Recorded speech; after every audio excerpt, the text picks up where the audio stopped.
Muito boa noite, irmãos. Paz seja convosco. Espero que vocês estejam me ouvindo bem aí, me vendo bem. Estamos aqui na nossa segunda-feira, 22 horas, para poder fazer o nosso estudo da série dos profetas menores. Você que é novo por aqui, nós estamos estudando o livro dos profetas, os livros dos profetas menores. Na segunda-feira passada, às 22 horas, nós estudamos o livro do profeta Jonas. Foi muito enriquecedor e já estudamos os profetas anteriores, como Abacuque, Naum, Ageu, Sofonias. Estão todos salvos na playlist dos profetas menores no canal Rodrigo Oliveira Oficial no YouTube. Tá bom? Você acessa a playlist Profetas Menores. Eu sou o pastor Rodrigo Oliveira, fundador do Ministério Preparando a Noiva e do canal Rodrigo Oliveira Oficial no YouTube e no Instagram.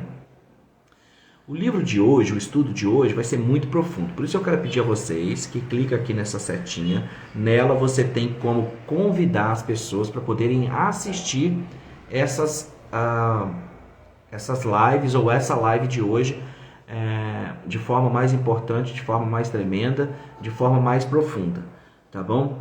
E o conhecimento das profecias bíblicas, ele acaba por ser muito escatológico. Iva, muito boa noite, muito bem-vinda, sejam todos muito bem-vindos. Então, o conhecimento das profecias bíblicas vai ser toda a base para que você compreenda o Novo Testamento, o Apocalipse, a volta de Cristo. Jesus disse que era para examinar a lei e os profetas porque elas testificavam dele. Então, a primeira razão pela qual nós devemos estudar os profetas, os 12 profetas menores e também os profetas maiores, é porque uma ordem de Cristo. Cristo disse que a lei e os profetas testificam dele. Portanto, ninguém vai compreender o Apocalipse, o plano profético de Deus, o plano redentor de Deus, a mensagem bíblica, sem que antes compreenda os profetas, porque as profecias falaram do Messias, falaram da era que nós estamos vivendo e da era futura, além de ter, é óbvio, uma palavra de denúncia para a sua época. Portanto, é muito importante nós compreendermos esse tema todo. Para você que já está nos acompanhando, você sabe que nós chegamos aqui ao profeta Malaquias e já estudamos todos os demais profetas e elas estão lá salvas. Para você que não sabia, como eu já disse, nós já estudamos os outros profetas, estão no YouTube, no canal Rodrigo Oliveira Oficial, na playlist de profetas menores. Muito bem, hoje nós vamos compreender muita coisa profunda a respeito do profeta Malaquias, que eu tenho certeza vai tirar sua dúvida a respeito de muitos aspectos. E nós vamos observar que o profeta Malaquias tem uma palavra de denúncia para a sua época, tem uma palavra histórica, mas ele também tem uma palavra de denúncia aos sacerdotes, ao povo, tá bom? Ele não deixa escapar ninguém, ele tem uma palavra de denúncia aos sacerdotes, ao povo, ele tem uma palavra a respeito da fidelidade do culto, a respeito do modelo do culto, a respeito da prática diante de Deus, e ele tem também uma mensagem de escatologia, que começa no capítulo 3, e vai culminar no capítulo 4. Então, feita essa introdução, gostaria de pedir a você que prestasse bastante atenção. Vou fazer as leituras do texto bíblico, vou fazer as exposições e eu tenho certeza que isso vai te ajudar demais. Muito bem, o profeta Malaquias, gente, o nome dele significa meu mensageiro. O nome do profeta Malaquias significa meu mensageiro. Não é à toa que ele começa no capítulo 1, versículo 1, dizendo assim: peso da palavra do Senhor contra Israel pelo ministério de Malaquias. Essa expressão peso, que vai aparecer muito nos profetas, tanto nos profetas maiores como nos profetas menores, ela significa sentença, entendeu? Ela significa sentença. Muito importante você ter isso em mente. É uma palavra de denúncia que esse profeta traz. O profeta Malaquias, ele é um profeta pós-exílio. Significa que ele está nesse grupo que voltaram do cativeiro. Inclusive muita gente não sabe, mas vai aprender hoje. O profeta Malaquias, gente, ele é contemporâneo de Neemias e de Esdras.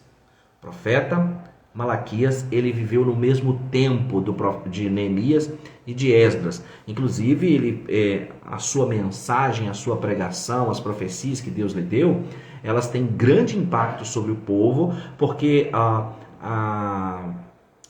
a orientação que Neemias e Esdras traziam era uma reforma para modificar a sociedade israelita que vem depois do exílio, por isso pós-exílio, e que eles vão ensinando e resgatando uma série de coisas para o povo, do ofício, da prática da sociedade, das leis, da regra, da Torá, ensinando o povo, enquanto Malaquias traz uma palavra profética, uma palavra espiritual, uma palavra ligada ao zelo em relação ao templo.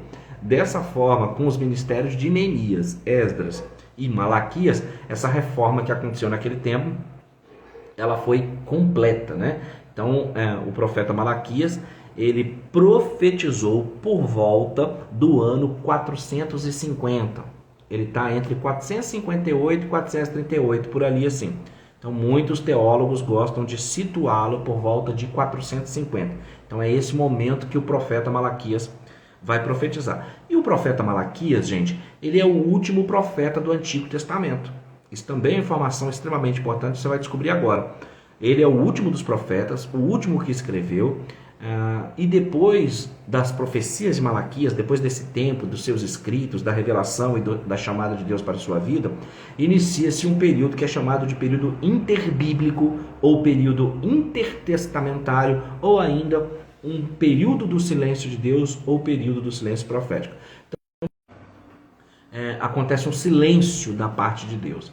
Apesar de que nesse período chamado interbíblico, nesse período intertestamentário, do silêncio profético, do silêncio de Deus, muita literatura judaica surgiu.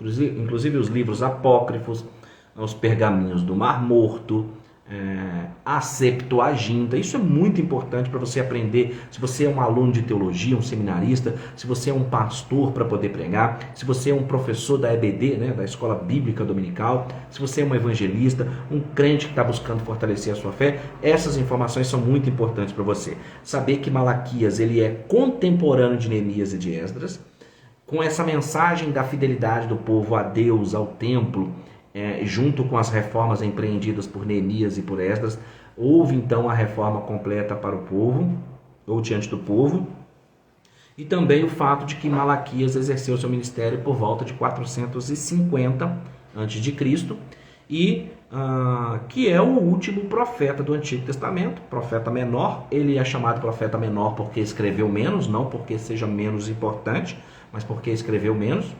E depois do ministério de Malaquias acontece então o silêncio bíblico, o silêncio profético, o silêncio de Deus, ou período interbíblico, período intertestamentário.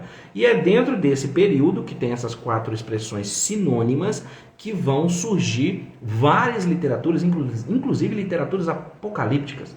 E como eu já citei, é nesse período que vai surgir a Septuaginta, que é a versão de 70, encomendada por Alexandre, e vai surgir os pergaminhos do Mar Morto, e vão surgir muitos escritos apócrifos. Está dando para entender? Nesse período muita coisa importante aconteceu, como por exemplo, o domínio de Jerusalém, porque depois que Alexandre o Grande domina e favorece os judeus para que eles vão viver em Alexandria, concedendo a eles algumas regalias, encomenda a Torá na versão dos 70, que significa que foi escrita por 70, alguns dizem 72 judeus, e que levou 72 dias para traduzir a Torá para o grego, para a língua grega. E nesse período, então, os judeus encontram favor com Alexandre. Mas você sabe, Alexandre o Grande, ele morre, e depois dele o seu reino é dividido entre 4, onde vão surgir 2 dinastias importantes, que é a dinastia Ptolomaica e a dinastia Seleucida, né? Ptolomaica do Egito e Seleucida da Síria. E durante muito tempo, a Palestina, o território de Israel, foi governado pelos Ptolomaicos, de forma a permitir o culto judaico, a liderança a partir dos sacerdotes, tudo isso foi permitido. Até que ocupa então a Palestina, Jerusalém, a terra de Israel, uma outra dinastia de um outro general de Alexandre, que são os Seleucidas. É de onde vai vir Antíoco Epifanes, o terceiro e o quarto. O quarto vai ser aquele que profana o templo. Por quê? Enquanto na dinastia Ptolomaica havia o favor dos judeus diante deles, com essa nova dinastia que assume o controle da Palestina, que são os Seleucidas, o que vai acontecer? o povo de Israel vai perder o favor que tinha. Inclusive, quando surge Antíoco Epifânios IV, ele tenta mesmo eliminar a religião judaica a tal ponto de profanar o templo, sacrificar uma porca no altar. Então ele tentou eliminar mesmo os judeus, tentou acabar com os judeus. É nesse período também, nesse período de 400 anos proféticos, entre Malaquias e o nascimento de Jesus se passaram 400 anos, é nesse período que está acontecendo tudo isso que eu estou te contando. E também é nesse período que surge a revolta dos Macabeus, né? Que eram na verdade camponeses, mas se revoltam contra toda essa dominação que estava acontecendo sobre Israel e Jerusalém, inclusive com a profanação do templo. E aí acontece a revolta dos Macabeus, que daria um bom filme desses épicos aí.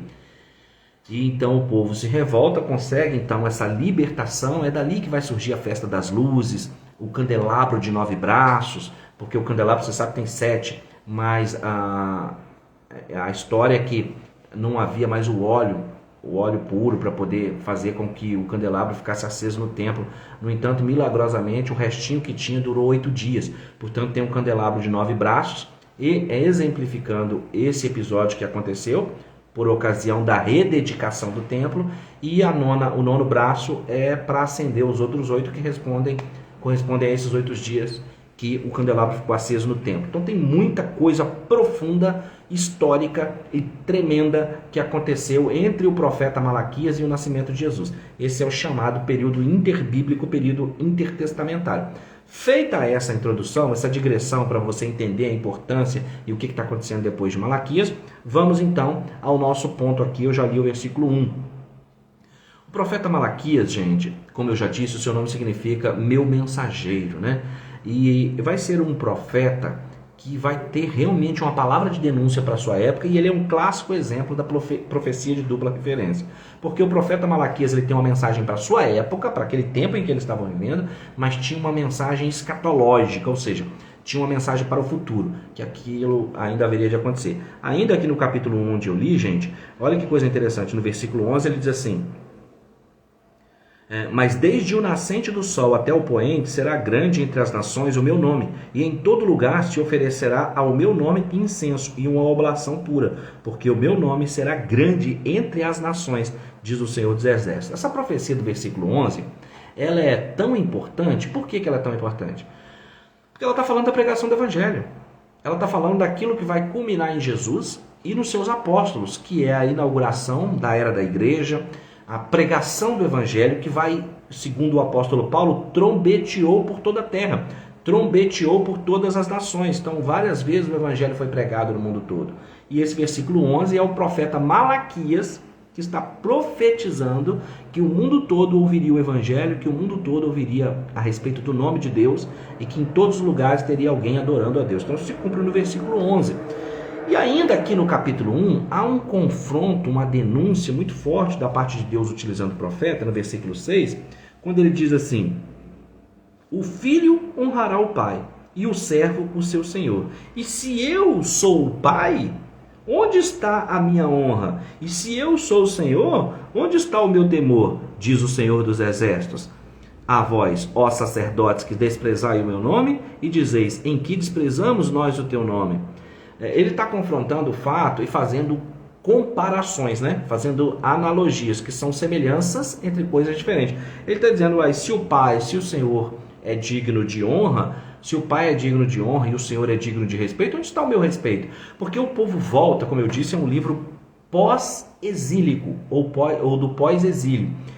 O povo de Israel retorna, está retornando com Neemias, com Esdras, mas, por exemplo, o zelo para com o templo, ele está apagado. Tanto que você vai ver aqui no profeta Ageu, que nós já fizemos a live a respeito do profeta Ageu, ele denuncia o povo que eles estavam vivendo bem, com casas boas, com tudo muito bem, e a casa do Senhor toda detonada, né? E aqui no profeta Malaquias, então, está chamando o povo a ter uma maior fidelidade com Deus, uma maior proximidade com Deus.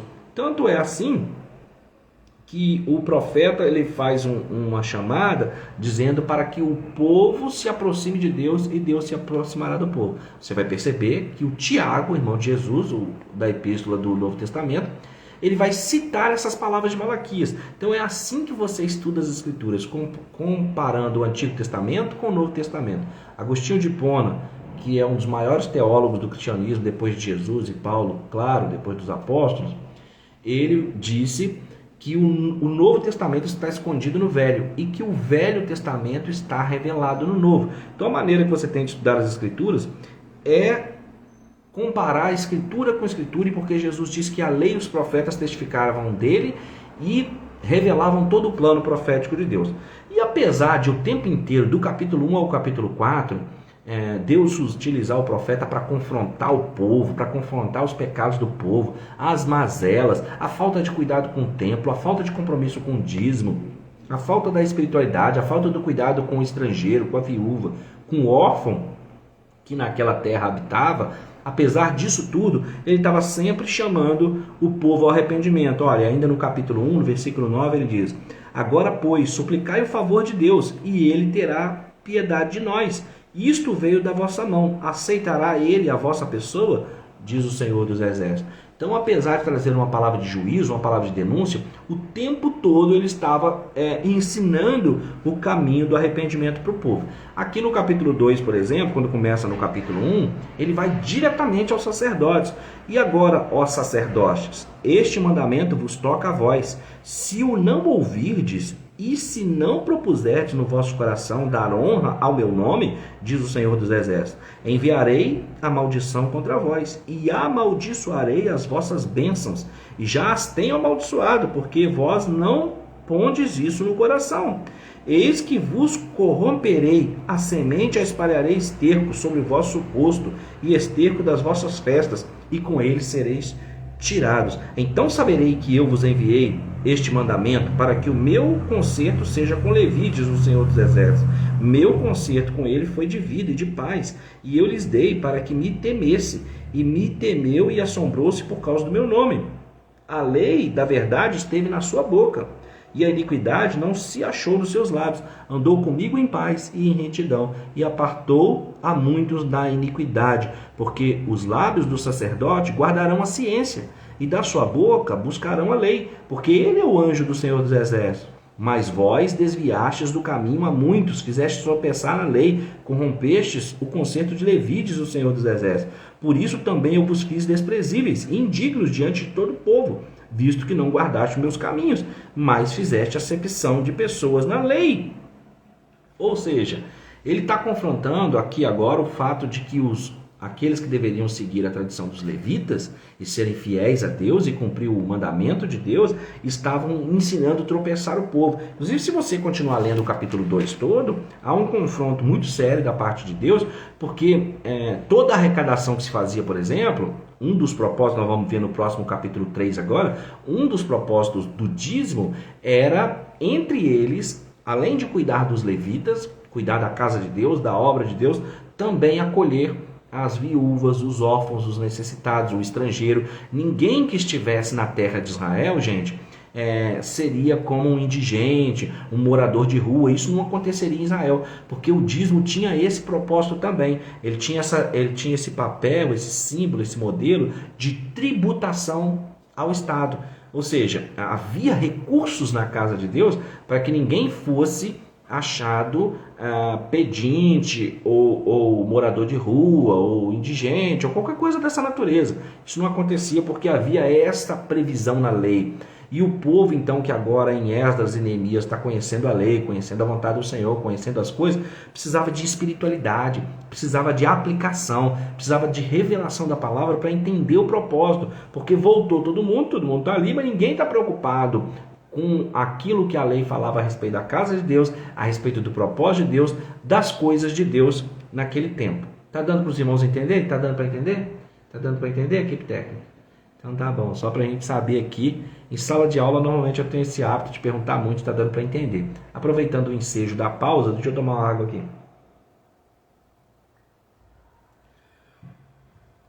Até aqui, então, nós estamos compreendendo o que significava, qual era a mensagem, qual era o propósito. Então ele está denunciando a corrupção entre os sacerdotes, ele está denunciando a falta de zelo com Deus, porque Deus está fazendo essa analogia. Se o pai merece honra e o Senhor merece respeito, onde é que está a minha honra? Onde é que está o meu respeito? Vocês não estão me honrando, vocês não estão tendo respeito por mim. Vocês voltaram, vocês estão na terra, mas eu não estou vendo esse cuidado. Aí é o que faz com que nós entremos, por exemplo, no capítulo 3, que é um capítulo muito discutido, é um capítulo muito debatido, muito lido também, especificamente o versículo 10, né?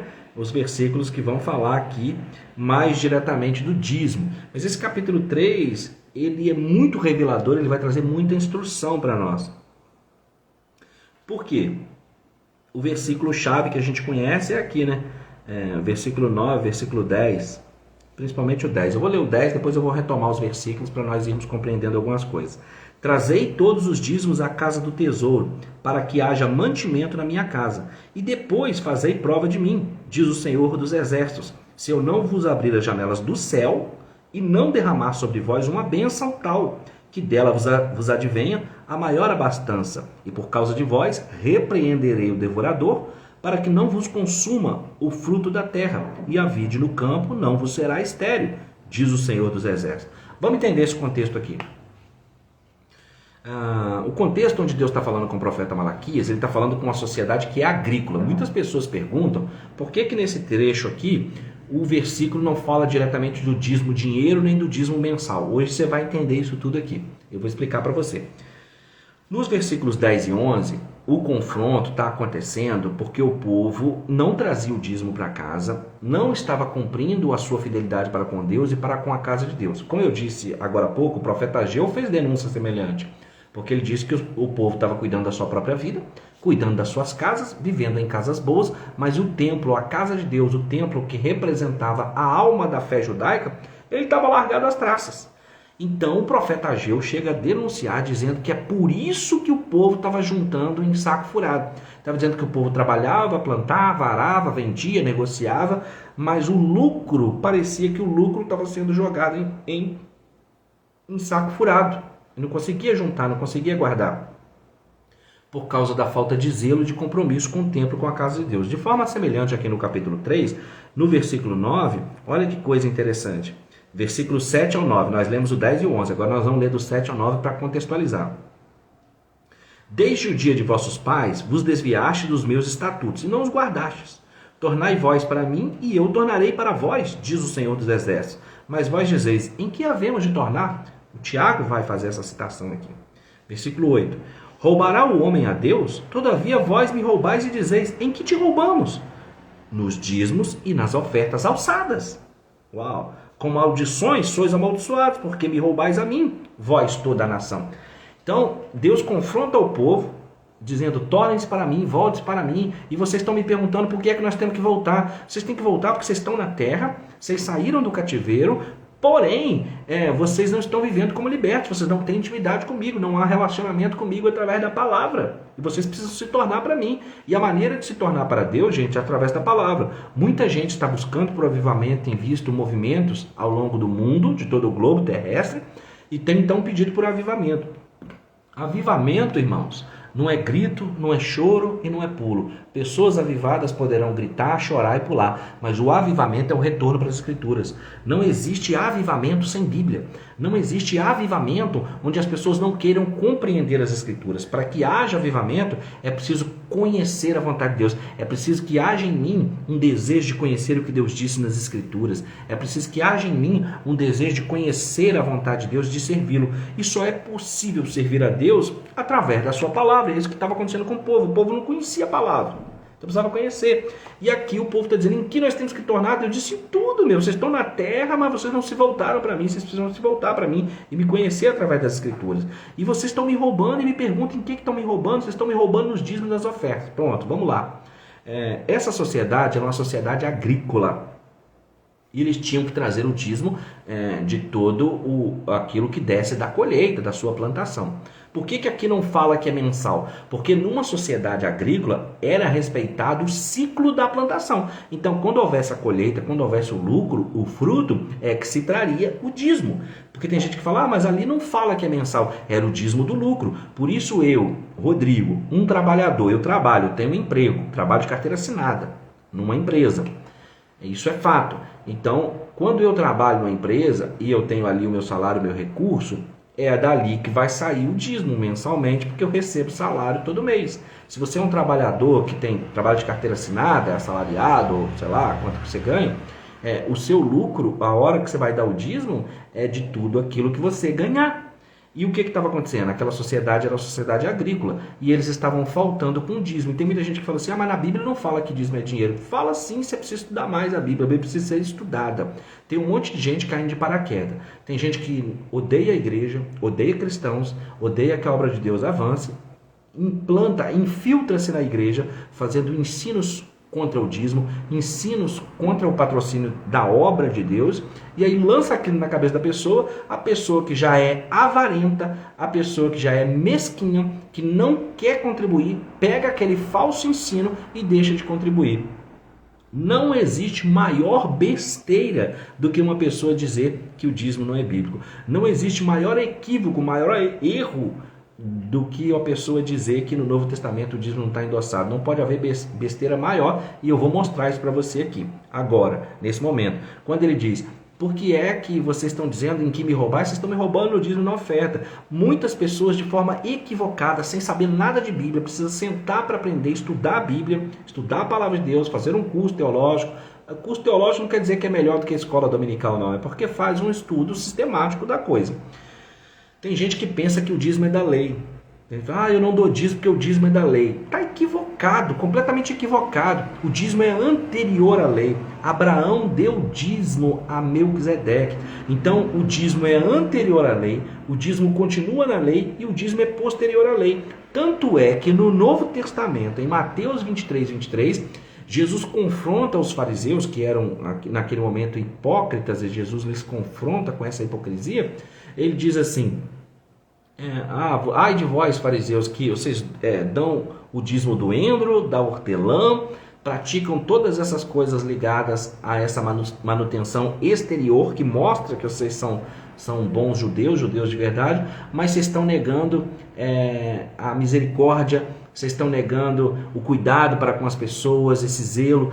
E aí muita gente pensa, tá vendo, Jesus está chamando os fariseus de hipócrita porque eles dão o dízimo e eles não estão exercendo a misericórdia. Ora, é só você fazer uma leitura prestando atenção nesse versículo e ler o contexto, que você vai ver que não é nada disso. O que Jesus está dizendo, ele não está reprovando o dízimo, não. Ele fala, ai de vós que dais o dízimo do endro, da hortelã, fazem coisas que você deve fazer e não faz, que é exercer a misericórdia, ter esse cuidado, e você então está fazendo coisas que são para aparecer e deixando de fazer uma. Aí Jesus termina o versículo dizendo assim, vocês devem fazer essas coisas sem negar aquelas. Não poderia ter passagem mais clara. Então Jesus está dizendo muito claramente que eles são hipócritas porque dão o dízimo, mas não exercem misericórdia, por exemplo. E ele está dizendo, vocês devem fazer essas coisas sem negar aquelas. Mateus 23. Então tem muita gente assim que não sabe nada de Bíblia e precisa aprender. É tempo de aprender. pastor, mas então se eu estou nesse grupo que era contra o dízimo, você precisa se arrepender, pedir perdão para Deus e tornar-se dizimista, porque ele vai dizer no versículo 9 assim, com maldição sois amaldiçoados. Existe uma coisa na hermenêutica é a arte de interpretar a Bíblia. É uma das disciplinas do meu curso de teologia. Eu dou essa disciplina desde o ano de 2005. Existem leis de interpretação da Bíblia, existem regras de interpretação. E entre elas, por exemplo, está a regra do princípio, a lei do princípio. Significa que o texto de Malaquias, ele foi escrito, Malaquias está profetizando, está trabalhando ali por volta do ano 450, contemporâneo, já falei, de Esdras e de Neemias. Ele tem uma mensagem local, mas ele tem também uma mensagem universal e ele tem uma mensagem escatológica para o fim dos tempos.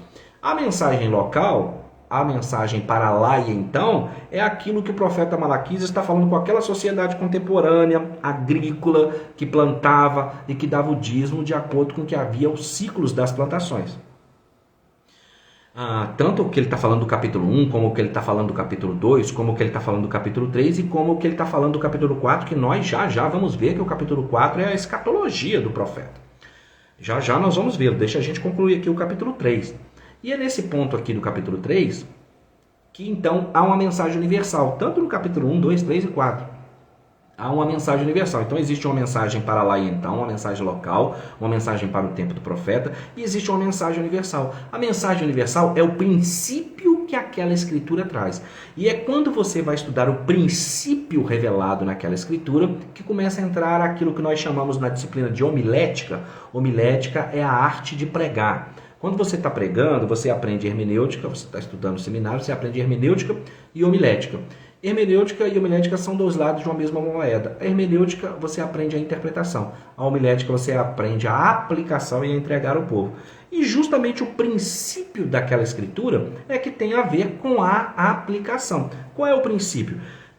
Qual é o princípio no livro de Malaquias? Está revelando o caráter de Deus. Está revelando quem Deus é, está revelando o que Deus pensa a respeito do sacerdote corrupto, está revelando o que Deus pensa a respeito do povo. Se no capítulo 2 Deus está confrontando a corrupção dos sacerdotes, no capítulo 3 Deus está confrontando o povo, dizendo, eu estou chamando, tornem-se para mim, e vocês estão me perguntando em que vocês têm que tornar. Essa mensagem é para hoje também. A igreja, gente, de hoje, ela não é como a igreja de Pedro, que dizia, eu não tenho prata nem ouro, mas o que eu tenho, se eu te dou, levanta e anda. Ao contrário disso, a igreja do nosso tempo, caracterizada pela igreja de Laodiceia, é uma igreja que tem ouro e tem prata, mas não tem levanta e anda. Então, a esta igreja do nosso tempo, que tem ouro e tem prata, mas não tem levanta e anda, Jesus está confrontando nos capítulos 2 e 3 de Apocalipse, dizendo, arrepende-te, volta às primeiras obras, volta ao primeiro amor, lembra-te de onde caíste, percebe? Então aqui no capítulo 3 ele está confrontando o povo, ele está confrontando a comunidade, dizendo voltem-se para mim, como ele está dizendo para nós hoje. Então o princípio é o mesmo, por quê? Porque a história é cíclica, a história é cíclica, e o apóstolo Paulo disse que aquelas coisas que aconteceram com o povo de Israel são para exemplo nosso, para modelo nosso na igreja. O escritor aos Hebreus diz que o Antigo Testamento e as coisas todas que aconteceram eram sombras, eram tipos, modelos, tipologias. E aqui no capítulo 3 ele está dizendo, revelando um princípio muito forte. Quando ele diz assim, versículo 10, trazei todos os dízimos à casa do tesouro para que haja mantimento na minha casa e depois fazei prova de mim, diz o Senhor dos Exércitos, se eu não vos abrir as janelas do céu e derramar sobre vós uma bênção tal, que vos venha maior abastança. Quando ele está falando isso, ele está falando com a sociedade agrícola, que dependia da plantação e precisava da chuva. A chuva era símbolo da bênção de Deus. Era a crença que haviam portões e que retinha a chuva, e que quando o povo estava bem com Deus, então Deus abria aqueles portões e então a chuva vinha sobre a terra. E ele está dizendo então para uma sociedade agrícola, mas qual é o princípio? O princípio para o povo de Deus hoje, porque o dízimo é anterior à lei, o dízimo foi dado por Abraão a Melquisedeque, o dízimo permanece na lei e o dízimo continua depois da lei. E muitas pessoas falam assim, mas além de Jesus ter falado, tem muita gente que nem sabia que Mateus 23, Jesus fala do dízimo. Vai dizer que você tem que dar o dízimo, sim, e fazer essas coisas sem negar aquelas, exercer a misericórdia, o cuidado, o zelo. Isso tudo é muito importante. E alguém fala assim, não, mas eu queria que tivesse muitas passagens no Novo Testamento falando o tempo inteiro do dízimo. O dízimo, gente, era uma prática do culto. Deuteronômio 12:6, ele vai elencar ali a maneira que era para se cultuar, com sacrifício, tudo que era para fazer, e ele vai enumerar o dízimo. Então, de acordo com Deuteronômio 12:6, o dízimo faz parte da liturgia do culto. O dízimo era uma prática comum. O dízimo servia para o sustento dos levitas, o dízimo servia para o sustento e manutenção da obra de Deus, o dízimo servia para o cuidado dos órfãos, das viúvas. Então, o dízimo tinha muitas funções, mas principalmente o cuidado com os sacerdotes. Você vai perceber que o apóstolo Paulo, em 1 Timóteo, ele vai dizer que o obreiro que é dedicado à pregação e ao ensino é digno de duplicados honorários, porque não é justo atar a boca do boi enquanto ele trabalha. Você já leu isso? Então tem muita gente que acha que vai descer anjo do céu e vai dar dinheiro na igreja, vai botar dinheiro no gasofilácio, vai fazer a conta da igreja multiplicar e aparecer dinheiro. Isso não vai acontecer, porque o dízimo é a maneira com a qual se prova o amor. Deus te abençoa, te prospera, e o dízimo, gente, o dízimo ele é tão de Deus, ele é tão bênção, ele é tão referência de fidelidade, que todo mundo que dá o dízimo dá a mesma quantia. Se eu ganho R$1.000 e dou R$100 de dízimo, eu dei dízimo. Se você que está me assistindo ganha R$50.000, recebe essa palavra profética, recebe essa palavra profética. Se você recebe R$50.000 de salário e dá R$5.000 de dízimo, nós dois estamos dando a mesma coisa. Ué, pastor, como assim? Que se você ganha 1.000 e está dando 100 e eu ganho 50.000 e eu estou dando 5.000. Como é que é esse negócio que nós estamos dando a mesma coisa? Porque é dízimo, 10ª parte. Dessa forma ficam todos nivelados. E alguém poderá dizer assim: ora, pastor, mas será que não era melhor a gente convencionar e estabelecer uma cota, estabelecer um valor para a gente contribuir? Poxa, legal você pensar isso, legal essa coisa. Mas acontece que não somos nós que estabelecemos o dízimo, não somos nós que decidimos sobre o dízimo, mas a palavra de Deus. Abraão deu dízimo antes de Melquisedeque. Isso tudo é muito interessante. Você quer falar de tipologias? No Jardim do Éden, Deus disse assim, tudo que tem no jardim é meu e eu estou dando para vocês podem administrar, é bênção. Essas árvores todas aí vocês podem comer, fazer o que está tudo aí. Mas a árvore do conhecimento do bem e do mal, ela vocês não tocam, que ela me pertence. É um tipo do dízimo, é um tipo de uma administração de Deus demonstrar que Ele está te dando tudo, mas tem uma parte que você tem que se lembrar de devolver para Deus. E o dízimo é bíblico. Ele é antes da lei, é isso que você tem que guardar aí na sua cabeça. Por que eu estou te ensinando isso? Se você pega, nós estamos trabalhando aqui o livro dos profetas menores. Já trabalhamos todos os livros, está faltando só Malaquias. E se eu te ensinar o livro do profeta Malaquias, mas sem te ensinar os princípios do livro, eu estou te negando a bênção. É isso que você tem que entender. Se eu te negar o ensino a respeito do dízimo e o princípio que está por trás disso, eu estou te impedindo de ser abençoado. Porque ele está dizendo, com maldição sois amaldiçoados, porque me roubais a mim, vós toda a nação. Porque o povo não estava mais dando dízimo. Então, quando a pessoa não está dando dízimo, ela está roubando a Deus. E esse é um princípio bíblico. Então ela precisa consertar, precisa arrepender, mas isso precisa ser feito de coração. O Espírito Santo tem que trabalhar no coração da pessoa e ela fazer dessa forma. E ele está dizendo ainda outra coisa, olha aqui. Em que te roubamos? Nos dízimos e nas ofertas alçadas. O dízimo, como o nome já diz, a dízima, a 10ª parte do lucro, a 10ª parte do ganho. Agora ele está falando também que está roubando nas ofertas alçadas. A própria palavra oferta alçada, ela significa algo que é elevado, algo que está acima. Ela era para uma causa específica, ou diretamente além do dízimo. Isso é muito importante entender, que tem gente que fala assim, mas eu já dou oferta. Você já dá oferta, mas se você não é dizimista, você está em falta. Você precisa ser dizimista e ofertante, porque a oferta alçada é para uma coisa específica e ela é mais elevada. Isso tudo é muito interessante, isso é tudo muito tremendo. E quando ele diz assim, e fazei prova de mim, se eu não vos abrir, diz o Senhor dos Exércitos, se eu não vos abrir as janelas do céu e não derramar sobre vós uma bênção tal que vos advenha maior abastança, e por causa de vós repreenderei o devorador, para que não vos consuma o fruto da terra.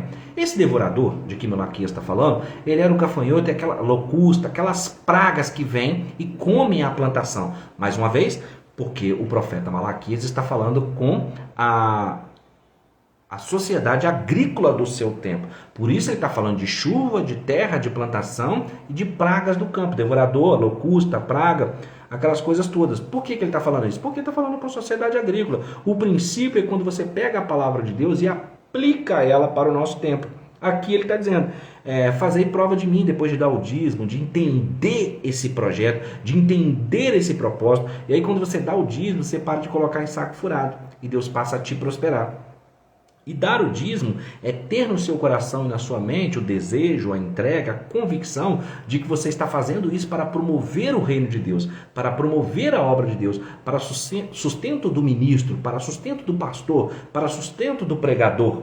Não existe tarefa mais nobre. não é? E olha, se você quer ver essas coisas, Jesus, quando ele comissiona os discípulos, gente, ele diz assim: vocês não vão preocupar nem com ouro, nem com prata, nem com cobre, e nem com bolsa, com nada, vão e prega. Inclusive, prega primeiro aos judeus, vocês não vão ir primeiro aos gentios, vocês vão pregar primeiro aos judeus. E não se preocupem com ouro, com prata, com cobre, com nada disso, porque digno é o obreiro do seu salário. A comunidade vai sustentá-los, a comunidade é quem sustenta. Isso a gente não entendeu ainda. A obra de Deus, as missões, o evangelismo, o cuidado com a vida do discípulo, o cuidado com a vida do mestre, o cuidado com a vida dos levitas, daqueles que cuidam da obra de Deus, a manutenção da vida, do cuidado para com eles é feito pela comunidade. É a comunidade. Gálatas capítulo 6... você talvez não tenha lido ainda, mas em Gálatas capítulo 6, o apóstolo Paulo diz que você deve repartir todas as coisas boas com quem te instrui na palavra. Já parou para pensar nisso? Então tem muita gente que é muito egoísta, que é muito avarenta. E eu estou dizendo isso porque é a palavra de Deus que diz: com maldições sois amaldiçoados, porque me roubais a mim, vós toda a nação. Onde roubai? No dízimo das ofertas alçadas. Tem gente que quer ser ministrado o tempo todo, quer o pastor 24 horas por dia, quer o pessoal que tem o melhor louvor, que a igreja faça o melhor, mas ela não contribui, ela não cuida de nada, quer sentar no melhor banco, mas ela não contribui. E o pior, tem gente que contribui, fala assim: não, já dei esse tanto aqui, já tá bom. E aí fala para todo mundo: não, eu sou dizimista, não, eu sou ofertante, e não contribui com a verdade. E aí você tem o caso de Ananias e Safira. Propôs uma causa diante de Deus no coração e foi lá e mentiu, a tal ponto que Pedro lhes pergunta: o terreno não era de vocês?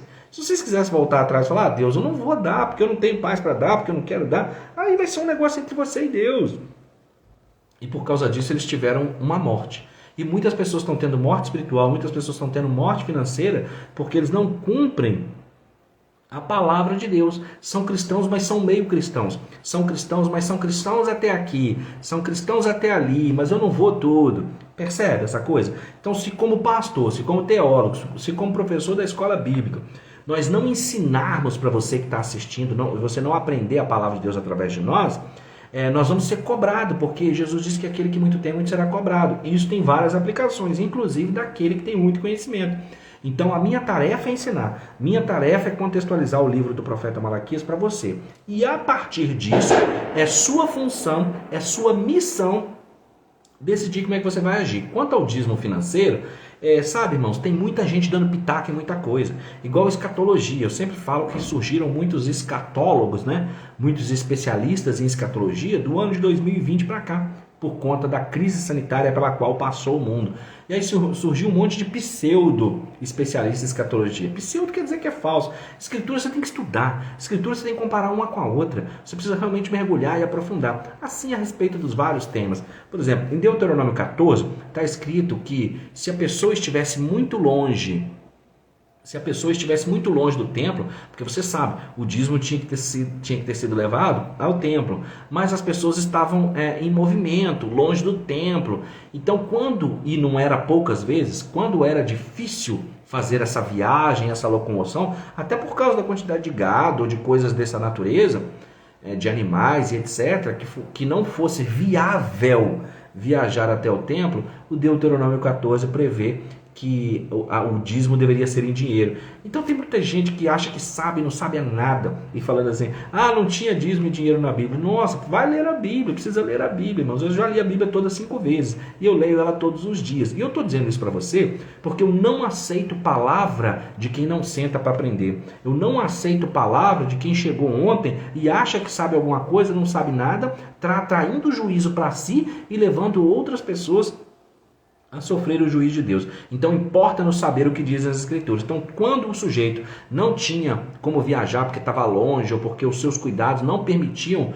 com que ele viesse até o templo dar o dízimo, ele então faria aquilo através de quantia financeira, através de dinheiro, sim. Então nós estamos com um monte de gente que acha que está sabendo alguma coisa, mas não está sabendo de nada. Vocês que estão entrando aqui agora, não deixem de assistir essa live desde o início. Ela vai ficar salva aqui no meu Instagram e vai ficar salva também no YouTube, no canal Rodrigo Oliveira Oficial, na playlist dos Profetas Menores. Seguindo em frente aqui, então nós vimos que o dízimo fazia parte da liturgia do culto, em Deuteronômio 12:6, nós vimos que o dízimo é anterior à lei, o dízimo permanece dentro da lei e o dízimo continua no Novo Testamento. E tanto continua no Novo Testamento que em Mateus 23:23 Jesus diz: Vamos ler, vou ler para você, peraí. Está aqui do lado mesmo, né? Nós estamos em Malaquias. Vamos ler Mateus 23, 23. Mateus 23, 23. Ele diz assim: ai de vós, escribas e fariseus, hipócritas, pois que dais o dízimo da hortelã, do endro e do cominho, e desprezais o mais importante da lei, o juízo, a misericórdia e a fé. Deveis, porém, fazer essas coisas e não omitir aquelas. Então Jesus está endossando o dízimo, irmãos. Só que tem gente que não sabe ler, ou tem gente que fica lendo só a primeira parte do versículo e não entende. E tem gente que não sabe ouvir, porque a palavra de Deus está aqui e ele endurece o coração. E a chamada do Espírito Santo é assim: quando ouvirdes a voz de Deus, não endureçais o vosso coração. Né? E muita gente pergunta: ixi, mas eu recebo essa pergunta demais. Onde é que eu devo dar o dízimo, pastor? Irmão, você deve dar o dízimo onde é que você é alimentado. Onde que você é apacentado, onde que você é orientado, onde que você aprende a palavra de Deus, onde que você tem sido edificado. É ali que você vai dar o dízimo. Percebe? Está dando para os irmãos entenderem? E aqui no texto está falando que além de dízimo, está falando também da oferta alçada. Né? Então tem muita gente que está sob maldição, tem muita gente que não... Opa, por que está sob maldição? Porque aqui tem um princípio revelado. Aquela sociedade era agrícola, a nossa sociedade atual não é agrícola. Você percebe? Então você vai pegar os princípios do lá e então, compreender o que se dizia lá então, compreender o princípio, e uma vez que você compreendeu o princípio, você vai aplicar o aqui e agora. Está dando para entender que técnica? Então tá bom, é isso que você precisa se apropriar. Que o dízimo, ele não é da lei, ele é antes da lei, ele continua na lei e ele vem depois da lei e continua no Novo Testamento. Além do dízimo continuar no Novo Testamento, gente, nas próprias palavras de Jesus aqui que eu li para vocês, o Novo Testamento é recheado da palavra de generosidade. Você vai ver muito o apóstolo Paulo falando isso com a igreja, né? Além do dízimo permanecer, vai haver então as questões da generosidade para com a igreja. Tanto vai ser assim que em Gálatas 6 Paulo diz que você deve repartir todas as coisas boas com quem te instrui na palavra. E escrevendo a Timóteo, ele disse que o obreiro que é dedicado à pregação e ao ensino é digno de duplicados honorários. E uma vez que você se torna dizimista, uma vez que você entende essa palavra que Deus está dizendo, uma vez que você entende esse princípio abençoador, e olha o que eu estou dizendo para você, isso aqui não é uma nova revelação. A respeito do dízimo não tem uma nova revelação. Você não precisa esperar uma nova revelação a respeito do dízimo. Não existe. A revelação é de Gênesis e Apocalipse. E ela está dita, ela está posta, ela está clara. Porque você já viu que está tudo bem com o irmão até você tocar no 10 real dele. Está tudo bem com o irmão até você tocar no bolso dele. Né? Então veja você uma coisa. É a maneira de provar a avareza. Jesus disse que o dinheiro não era o problema, mas o amor ao dinheiro era o problema. Então, quando você dizima, quando você oferta, você está criando meios para que o pastor continue a pregar. Você está criando meios para que o pastor continue a ensinar. Quando o apóstolo Paulo diz que não é justo atar a boca do boi, ele usa no mesmo versículo isso, né? Que o obreiro dedicado à pregação e ao ensino é digno de duplicado honorário. Que não é justo atar a boca do boi enquanto ele trabalha. Ser pregador, ensinar a palavra de Deus, se preocupar com preparação de estudo, com esquema de estudo, com a vida dos irmãos, orar pela vida dos irmãos, precisa ser uma tarefa onde você esteja livre de certas preocupações, de certos estresses. Como que o pastor vai fazer a obra preocupado se a sua família vai ter o que comer porque ele está dedicado à obra, né? Porque ele talvez poderia estar trabalhando, fazendo uma outra coisa, ganhando outro recurso, mas ele atendeu o chamado, ele disse sim, mas às vezes os irmãos não disseram sim e não compreenderam a importante missão que é a nobre missão que é patrocinar o reino de Deus. Você quer ver uma coisa? Marcos 9,41 está escrito que todo aquele que der um copo de água a um dos meus servos enquanto estiver fazendo a obra, de forma nenhuma perderá o seu galardão. Então a equipe técnica, a pastora Roberta, vai ter galardão só porque providenciou a água para mim. Aproveitando o ensejo, eu vou tomá-la. Mateus 10,41 diz que aquele que recebe um profeta na qualidade de profeta, receberá galardão de profeta. Então se você me recebe como profeta na sua vida, você vai ter galardão. Deus não fica devendo nada para ninguém, irmãos. E ele diz aqui, se eu não vos derramar sobre vós uma bênção tal, que dela vos advenha maior abastança. Então o princípio é o mesmo. Quando você é dizimista, pastor, eu estou dando o dízimo, Deus, eu estou dando o dízimo para poder promover o reino, para que esta obra que eu acredito aqui avance, Deus vai te prosperar. Deus vai derramar sobre você uma bênção, uma abastança tal, e às vezes questões na justiça, questões que você não espera, através do seu cuidado e da sua fidelidade para com a obra de Deus, Deus está dizendo, eu vos abrirei a janela do céu e derramarei sobre vós uma bênção tal, que dela advenha maior abastança, e repreenderei o devorador. O que é o devorador nesse texto? Aquilo que consumia a lavoura, aquilo que consumia a plantação. Qual é que é o princípio para hoje? É o saco furado de que Ageu falou. O devorador é tudo aquilo que vai roubando a bênção da pessoa, enquanto ela não é dizimista e ofertante. Quando ela é dizimista, ela entende que a 10ª parte é para cuidar da obra de Deus, que a 10ª parte é para cuidar do pastor, que a 10ª parte é para cuidar do evangelismo, é para cuidar da missão, é para cuidar de quem precisa, e que essa administração vai acontecer pelo mensageiro da igreja, pelo anjo da igreja, através da vida do pastor. Quando ela entende isso e faz isso desapegadamente, ela prospera, ela avança. Deus repreende o devorador. O que é o devorador? Tudo aquilo que faz minar, que faz roubar o dinheiro que você não consegue guardar. Amém, irmãos? Deu para os irmãos entender? Vamos em frente? Vamos para o capítulo 4? O capítulo 4, gente, ele é extremamente importante, porque ele é escatologia. O capítulo 4 é escatologia. Eu vou ler para você, eu vou te ensinar umas coisas que eu suponho que você ainda não saiba.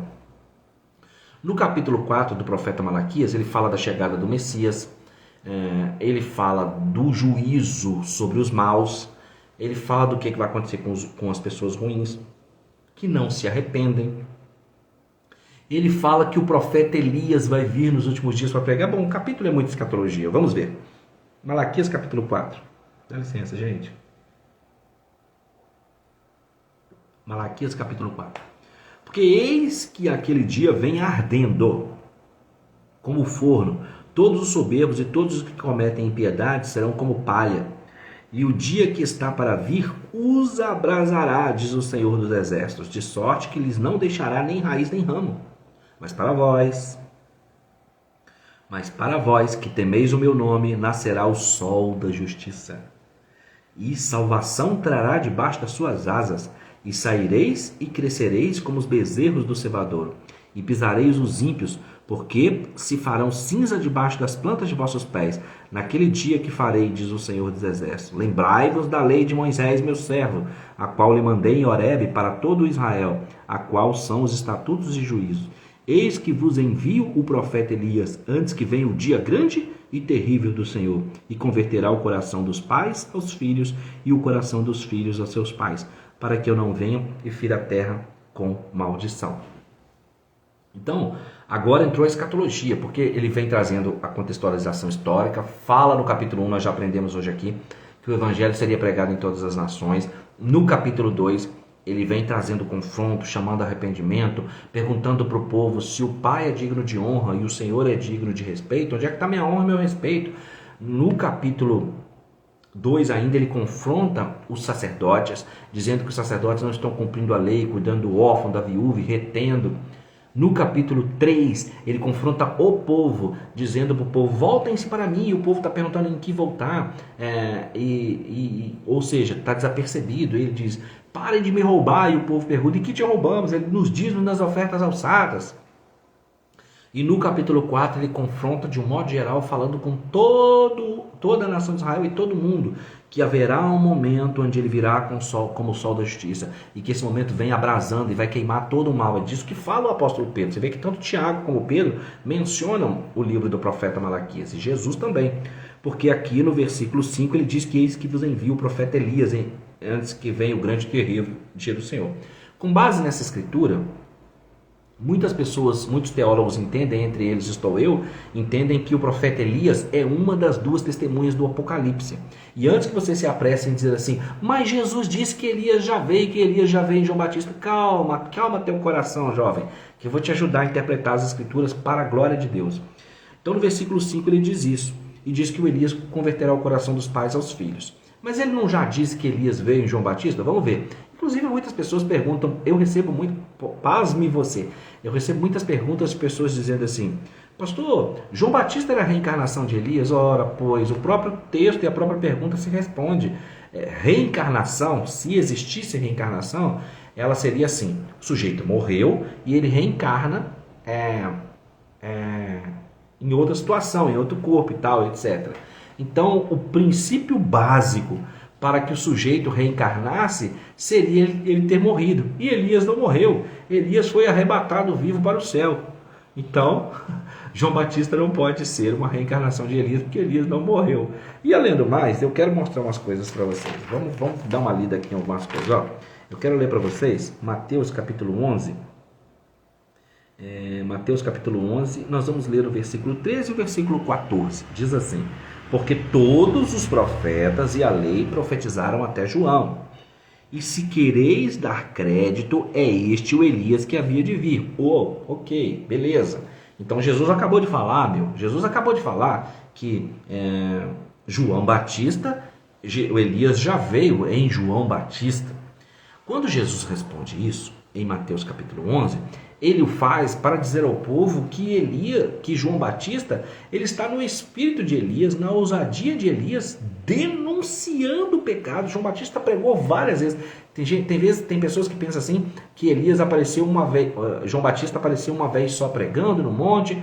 Se você fizer a leitura do contexto, eu tenho uma aula no meu curso de teologia do pastor Rodrigo, que é sobre o Espírito Santo, é uma aula de paracletologia. Paracletos é uma palavra grega que quer dizer consolador, então quando você fala em paracletologia, você está falando sobre o estudo do Consolador. E lá eu explico sobre o batismo com o Espírito Santo e com fogo. E eu comparo os 4 evangelhos e mostro para as pessoas que estão em casa, mostro para os meus alunos, que João Batista fez esse discurso mais de uma vez. Pela própria narrativa do contexto, é importante ver ali. Então, quando João Batista está dizendo, raça de víboras, quem vos ensinou a fugir da ira que vos está proposta? E aí, no dia seguinte, ele vai e prega para o povo arrependimento. Arrependei-vos, porque é chegado o reino de Deus. Então, João Batista tinha mensagens diferentes para públicos diferentes. E nessa ousadia, nesse espírito, onde muitas pessoas convertiam e eram batizadas, a tal ponto que publicanos eram batizados, soldados eram batizados, e o publicano, você sabe, era aquele sujeito que cobrava imposto, né? Como Zaqueu. Só que muitos publicanos, além de cobrar o imposto que era obrigado pelo Império Romano, eles cobravam uma taxa a mais para si, é onde havia o roubo. Aí, quando é respondido, quando João Batista responde para essas pessoas, e Jesus mais tarde, ele vai dizer o seguinte, ok, sua função é ser publicano, ok, faz o que é ordenado, o que faz parte da profissão, mas não defraude ninguém. O soldado, como é que eu vou fazer, que eu sou soldado e tal, eu quero me batizar, eu quero me converter. Ok, seja soldado, mas não exagere, não exacerbe a sua autoridade. Faz aquilo que o soldado tem que fazer. Vocês estão percebendo que coisa interessante? Então, nessa ousadia, nessa pregação de João Batista, é que ele é chamado de Elias, é que ele é comparado a Elias. E que Jesus diz, e se quereis dar crédito a este Elias, este é o Elias que havia de vir. Ok, e muitas pessoas vão pensar assim, não há mais discussão, pastor. Jesus já disse que João Batista era Elias. Então deixa eu te falar uma coisa, não seja tão apressado. Examina as escrituras, porque é nela que testifica de Jesus e que tem a vida eterna. Vira algumas páginas comigo, nós estamos em Mateus capítulo 11, versículo 13 e 14. Eu quero que você leia comigo agora, você venha ler comigo, o Mateus 17, versículo 10 ao 13, que vai dizer assim, me acompanha aqui. Eu creio que nós podemos ler até do versículo 6 para contextualizar ainda mais a passagem, você entender o que está acontecendo aqui. Mateus capítulo 17, a partir do verso 6. E os discípulos, ouvindo isso, caíram sobre seu rosto e tiveram grande medo. E, aproximando-se Jesus, tocou-lhes e disse, levantai-vos e não tenhais medo. E erguendo eles os olhos, ninguém viram senão a Jesus. O que está acontecendo aqui? É o monte da transfiguração. Jesus levou Pedro, Tiago e João e transfigurou-se diante deles, a tal ponto que eles viram Elias e viram Moisés conversando com Jesus. Eles, então, depois daquela aparição, se prostraram, ficaram assustados, e Jesus tocou-lhes e disse, levantai-vos, não tenhais medo. E erguendo eles os olhos, ninguém viram senão a Jesus. Vai prestando atenção, porque isso é tremendo. E descendo eles do monte, Jesus lhes ordenou, dizendo, a ninguém conteis a visão, até que o Filho do Homem seja ressuscitado dos mortos. E os seus discípulos o interrogaram, dizendo, por que dizem então os escribas que é necessário que Elias venha primeiro? E Jesus, respondendo, disse-lhes, Em verdade, Elias virá.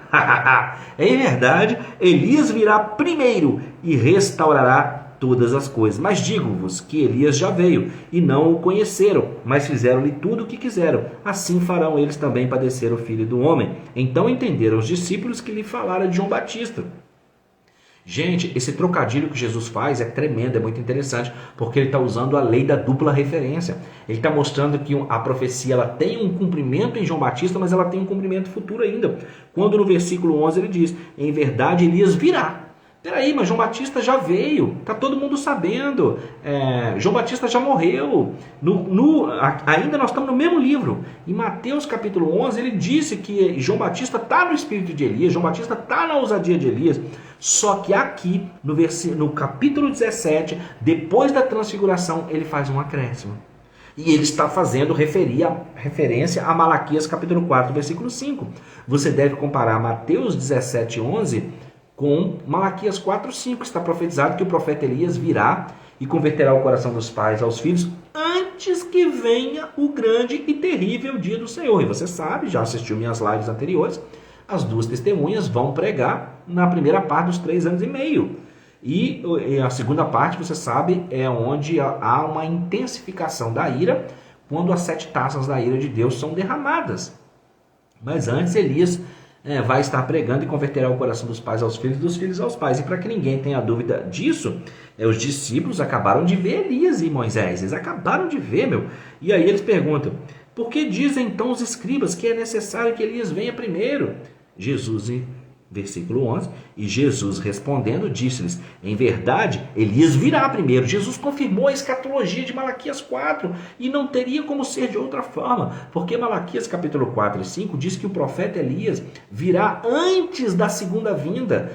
Por que a gente sabe que é antes da segunda vinda? Porque você acabou de ler comigo Malaquias capítulo 4, dizendo que ele vai vir como o sol da justiça, queimando todo o mal, queimando toda a impiedade, destruindo tudo que é ruim, tudo que é malvado, Mas que o profeta Elias virá antes que se derrame a grande ira de Deus, antes que venha o terrível dia do Senhor, e converterá o coração dos pais aos filhos e dos filhos aos pais. E o versículo 11 Jesus diz, Jesus respondendo nos diz, em verdade Elias virá primeiro e restaurará todas as coisas. Ponto. Então, Jesus, no capítulo 11, falou que João Batista está pregando no espírito de Elias. Aqui no 17, ele está confirmando, mas ele faz um acréscimo no versículo 11, para quem está lendo atento, para quem está prestando atenção no que dizem as Escrituras. Ele está dizendo, não, mas eu falei que Elias já veio, eu falei que se o pessoal quisesse reconhecer, era para arrepender em João Batista, porém, Elias virá sim e restaurará todas as coisas. Uau! Isso é muito tremendo, meu irmão. Eu não sei se você que está em casa entendeu, mas se você entendeu, é para dar glória, é para aplaudir, é para glorificar, irmãos. O irmão até que brinca, isso é para dar mortal para trás, gente. Isso aqui está confirmando a escatologia. E tanto Malaquias capítulo 4, 5, como Jesus em Mateus 17, 11, está dizendo que o Elias, ele ainda vai vir sim e converterá o coração dos pais aos filhos e dos filhos aos pais e restaurará todas as coisas. Aqui cabe, irmãos, uma outra live sobre as duas testemunhas, que nós vamos fazer na semana que vem, onde eu vou explicar o trabalho das duas testemunhas, eu vou explicar o que tem a ver com restauração, o que é isso tudo aí, o que é sair fogo da boca das testemunhas. Na nossa semana que vem, você não pode perder esse estudo tremendo, que vai ser explicando o trabalho das duas testemunhas. E aí nós vamos retomar algumas falas daqui. Bom, chegamos ao final do capítulo 4 e ao final da live da série dos profetas menores. Você que é novo por aqui, você que não está sabendo, nós fizemos um estudo dos 12 profetas menores e dos profetas maiores, Isaías, Jeremias, Ezequiel e Daniel. Está na nossa playlist dos profetas menores, de graça. É só você entrar no YouTube, Rodrigo Oliveira Oficial, clique em playlist, depois você vai lá, escolhe a playlist dos profetas menores e você põe para maratonar tudo. Jonas, Naum, Ageu, Abacuque, Zacarias, Sofonias e agora Malaquias. É um estudo tremendo.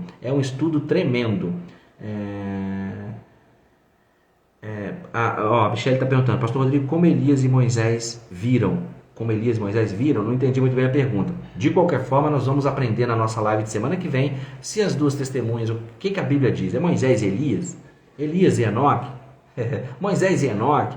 Anjos, quem é que são? Nós vamos estudar isso semana que vem, na segunda-feira, às 22 horas. Peço a você que divulgue, compartilhe, quando nós vamos estudar aqui a live sobre as duas testemunhas. Irmãos, muito obrigado a vocês que estão online comigo, vocês que passaram por aqui, que assistiram, tiveram paciência para ficar até o final, porque tem gente que na hora que você fala do dízimo, ó, a pessoa sai fora.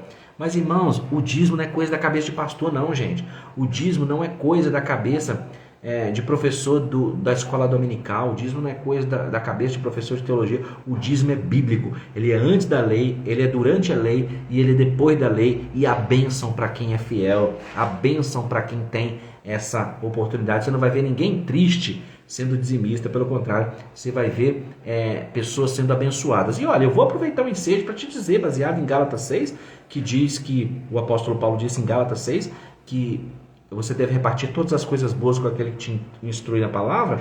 E Paulo, escrevendo a Timóteo, disse que o obreiro dedicado à pregação e ao ensino é digno de duplicado honorário, porque não é justo atar a boca do boi enquanto ele trabalha. Dita esta palavra, eu quero dizer a você, se Deus estiver te tocando no seu coração agora, se Deus estiver te usando, se você está sendo abençoado através desse ministério, eu te convido, torne-se um dizimista no meu ministério, torne-se um patrocinador do meu canal ou um patrocinador do meu ministério. Na descrição do vídeo tem número de conta, tem Pix ali. Você sabe por quê? Eu estou orando a Deus para levantar pessoas chaves dispostas a contribuir neste ministério, para que eu e a pastora Roberta possamos nos dedicar integralmente ao ministério. Estamos orando por isso. Estamos orando por isso. Porque nós temos o desejo de fazer muitas outras lives, nós temos muitas outras coisas à luz da Bíblia para ensinar e para falar, mas eu tenho trabalho secular, a pastora Roberta tem trabalho secular, e isso quando eu não pego jornada dupla de Uber. Então, para que a gente possa fazer mais, para que a obra possa avançar mais, nós precisamos que Deus toque no coração de pessoas como vocês, que estejam dispostas a dizer o sim de Deus, a serem pessoas chaves e a patrocinarem essa obra, esse ministério. Lisânia chegou aqui, o pessoal que está aqui conosco, vocês que estão chegando agora, é muito importante que vocês assistam a live desde o início. Então, se Deus estiver tocando no seu coração agora, não endureça o seu coração, não resista, se torne um patrocinador desta obra, um patrocinador desse ministério, que eu tenho certeza, Deus vai te recompensar muitas vezes mais por patrocinar essa obra, esse ministério. Então, que Deus te abençoe, que Deus te guarde. Você que está chegando depois, assista essa live desde o início, que eu tenho certeza que você vai ser muito abençoado. Tem palavra profética, tem revelação, tem coisa tremenda aqui, que eu tenho certeza vai te abençoar. E compartilha também essa live com o maior número de pessoas que você puder. Na segunda-feira que vem, eu vou trazer aqui o estudo, permitindo Deus, com a graça dele, para a glória dele, um estudo das duas testemunhas. Senhor, meu Deus e meu Pai, abençoa a vida de cada pessoa que está assistindo essa live online. Abençoa, meu Deus, a vida das pessoas que já estão assistindo esta live salva. Opera um milagre em suas vidas. No meio do estudo da escatologia de Malaquias, no meio do estudo da história de Malaquias, houve também aqui o estudo do dízimo. Aquelas pessoas que nesse momento entenderam, toca-lhes o coração, confirma a tua bênção, cria meios para que elas possam patrocinar essa obra para a tua glória e para o teu louvor. Levanta, meu Deus, pessoas-chave para contribuir no meu ministério com a pastora Roberta. Levanta, meu Deus, dizimistas, ofertantes, patrocinadores do canal, para que essa obra possa avançar muito para a tua glória e para o teu louvor, eu te peço.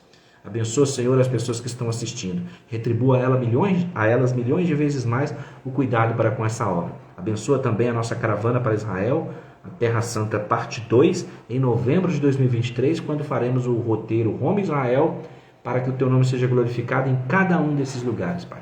Abençoa a continuidade da noite desta segunda-feira, dando ao teu povo uma semana abençoada, em nome de Jesus Cristo. Amém. Queridos, um beijo a todos, que o Senhor Deus os abençoe, vos guarde, faça resplandecer o rosto sobre vocês e vos dê a paz. Quinta-feira agora, nós temos a Quinta Escatológica com o tema Agenda 2030, onde eu vou receber o pastor Dionei Vieira e o pastor Ricardo Souza. E na segunda-feira que vem, nós vamos estudar as duas testemunhas. Beijo, pessoal. Tchau, tchau. Obrigado.